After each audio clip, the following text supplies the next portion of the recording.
Did you know you can see all of the buildings constructed by Le Corbusier in the Paris region just in a single day? If you love modernist architecture just as much as I do, you've probably heard of Le Corbusier and his legendary Villa Savoye, but there is way more you can visit without even leaving Paris. So I would obviously start with Villa Savoye in Poissy, by taking RER A and going straight to the terminus. I would say that even in peak season it stays very quiet there because it's quite far from the city center, so it feels like a proper little escape. What always surprises me is how fresh it still looks. Most of the buildings that were built in 1920s feel very dated nowadays, but this one could have been constructed yesterday. Villa Savoye is the perfect illustration of 5 points of a new architecture.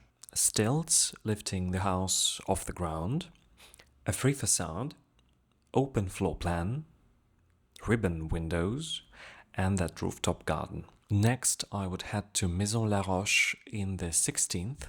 To me, this is the most lived in out of all of his houses. The others can feel a little bit too much like museums. Here we can also find most of the architectural features Le Corbusier is famous for, but now it all has to coexist with other constructions and not just stand in a field. It's a beautiful example of his purest period. Just a short walk in the same arrondissement is his own apartment and atelier. It's one of the first buildings in Europe with a full glass curtain wall facade. And the building itself inverts a typical Osmanian building, so on the first floor we have the cheapest flats, and as we go up they become more spacious and more expensive. That is why the flat and atelier of Le Corbusier himself is on the rooftop. And here's something a lot of people miss. He also designed 2 student residences at the Cité Internationale Universitaire in the 14th arrondissement, the Swiss Pavilion and Maison du Brésil. For just €1 you can step into the lobby and also see a couple of restored rooms that show how the students actually lived at the time.